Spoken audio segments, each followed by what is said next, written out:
Hello, I'm Christabell. I'm a member of the education team and the visitor engagement team at the Ulster Folk Museum based in Cultraw. Most people that come to the Folk Museum, the number one thing that they look forward to doing when they arrive is to try some fresh soda farls straight off the griddle.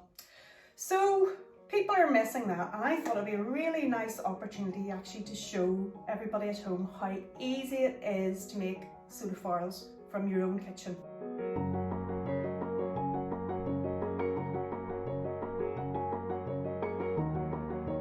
So in terms of the ingredients for soda farls, all you need are some plain flour, some buttermilk, some bicarbonate of soda, and some salt. And in terms of equipment, you need a measuring cup. One of these 1 cup measures is just the ticket, or a set of scales if you want to be more exact. Wooden spoon, spatula, teaspoon, and we're going to be using our nice modern electric hob today, or your gas hob. So all you need is a heavy based non-stick frying pan. And in terms of preparing your dough, easy to do in the kitchen. Just do it on your worktop, nice clean worktop, or if you've got a separate baking board. So the first thing you need to do for your soda farls to make your dough is to add your plain flour. So what we want to do is 2 cups of plain flour. So each cup is approximately about 100 grams. So if you want to measure out with a set of scales, then that would be 200 grams of plain flour. Our next ingredient is bicarbonate of soda. Now, a lot of people think bicarbonate of soda sounds very, very modern, but in fact it was actually invented about 100 years ago, and it was rapidly then introduced into Irish kitchens as a popular raising agent. So into the flour, we want 1 teaspoon of bicarbonate of soda, and you want to break that in nicely just so you don't have any lumps. I'm just going to mix the bicarbonate of soda through there.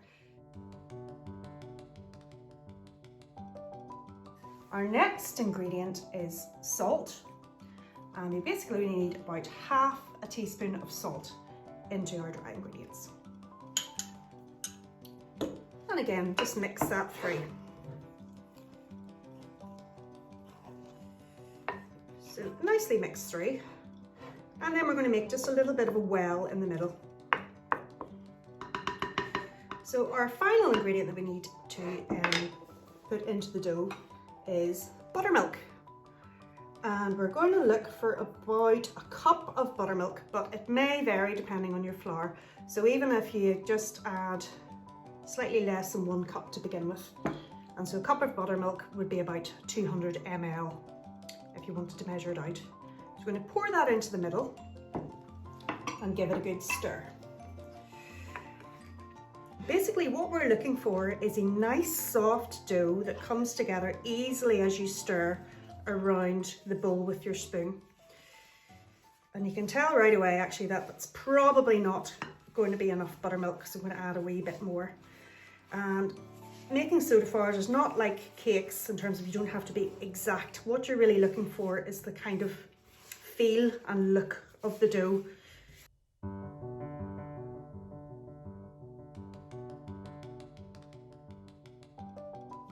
So you can see already that that is just coming together into a nice ball. It's not sticking to the bowl. I think that's maybe a little bit sticky, and as I was saying, that's no problem if you need to add either a bit more buttermilk if it's too dry, or a little bit more flour if you think it's too wet, because we don't want it to be too sticky, because the soda bread cooks really quite quickly, and the wetter and stickier it is, the longer it's going to take to cook. So just adding a wee bit more flour, and that looks about right. So now what we've got there is a nice soft dough. You can see that there, nice and soft. Because there's no yeast in it, we don't want to be overworking the dough, because basically the bicarbonate of soda is your raising agent. So at this stage, all you want to do is really shape it into a bit of a ball, like so. Put a wee bit of flour onto your baking board, like so, and then turn out your dough. And again, just shape it into a nice round, like so.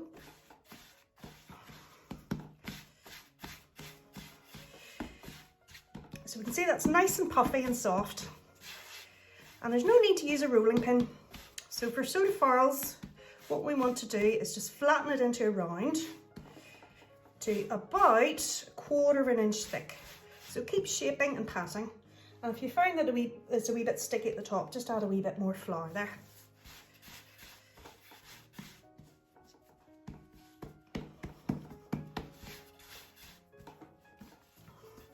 Now you noticed actually, before I started flattening it, it was in a ball shape, and that's actually how you do a soda loaf, which would just go straight into the oven.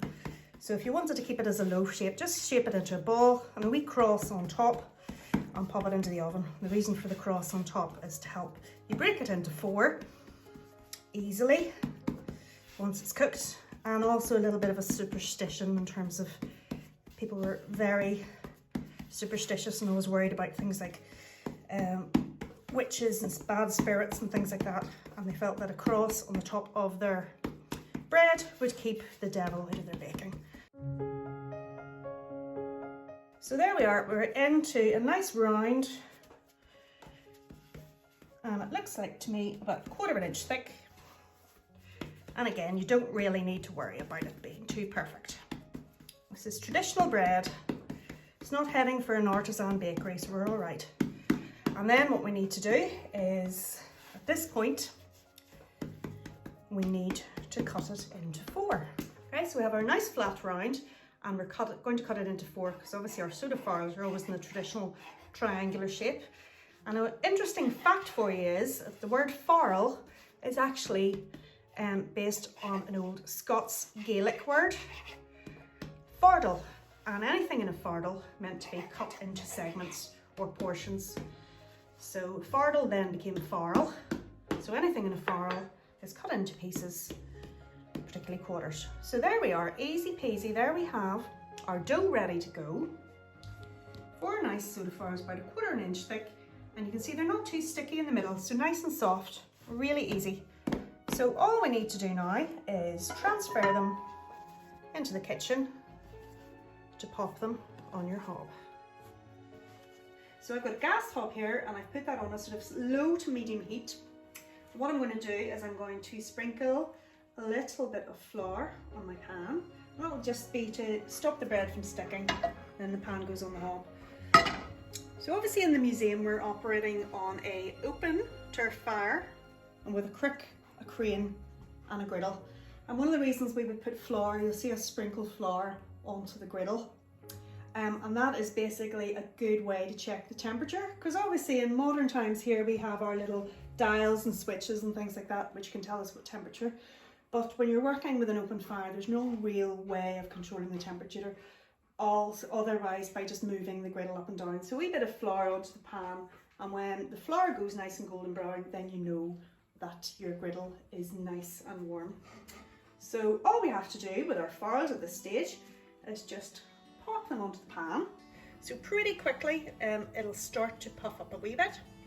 So keep an eye on it, don't wander off and stick the telly on, just keep a wee eye on it. And then after a couple of minutes what we'll do is we'll have a wee peek under each side, and if it's looking like it's going a nice golden brown, then we can flip over the farls. So we're probably looking about sort of 5 to 6 minutes each side. And if we have a wee look at the farls in the pan, you can see they're pretty much doubled up in size. And I've already had a wee look under here, but if you have a wee check and see they're starting to go nice and golden brown. So now is the time to carefully turn them over. I don't recommend using your fingers the way I am, but after years of baking on a griddle in the Folk Museum, I don't think I actually have any sensation left in my fingers. So please do be careful when you're doing this. So now we can see that they're nice and golden brown on this side. And you know you've kind of done them enough on the first side. So if you give a wee tap with your fingernail, if you've got fingernails, it should sound nice and crunchy. If your fingernail sinks in, then you haven't quite done them enough. So that was about 7 minutes on the first side. These are probably going to maybe take another 5 minutes on the other side, and then what we'll do again is we'll just have a wee look at the edge and if it's golden brown, and then we'll check and see how they're doing. Okay, so the soda farls have been turned over and they've been cooking for another 5 minutes on the other side. So let's have a wee look and see what they look like. So you just get your spatula and have a wee look. And there we go, nice and golden brown. Let's give them another wee turn. So there we are, so they are looking really good.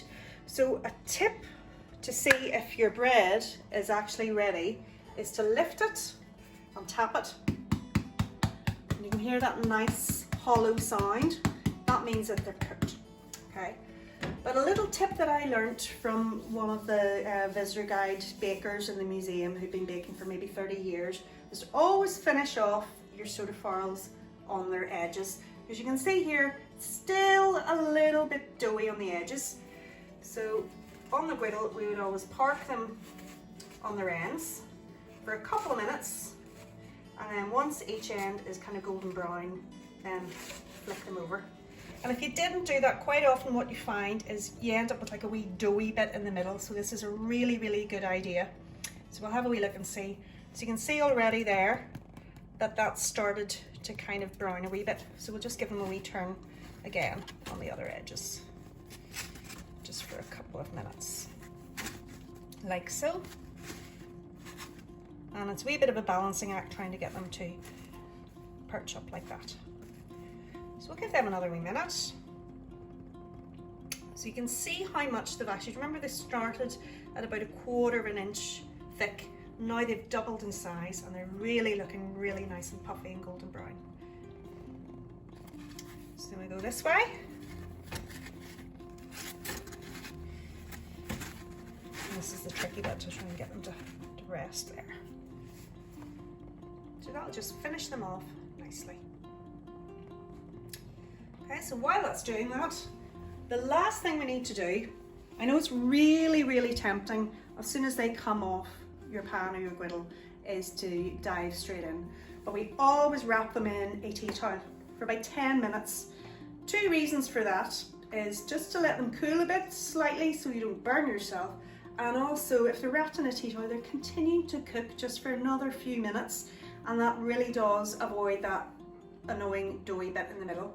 So at this stage, they're looking nice and brown all the way around, nice and hollow. So we'll just turn off our hob and I'm going to put them into a tea towel, like so. And they smell so good, they really do. There's nothing like fresh soda bread. I'll just wrap them up there. I'm going to rest them for about 10 minutes, like so. So don't those look really, really nice, really lovely. So they're best eaten on the day you make them, but of course if you do happen to have any left, you can always fry them up for fry the next day or just pop them in the toaster.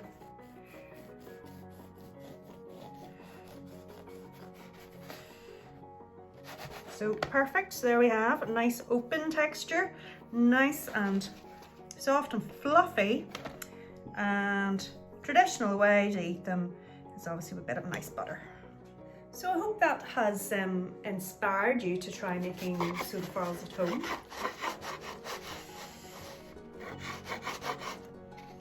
Beautiful.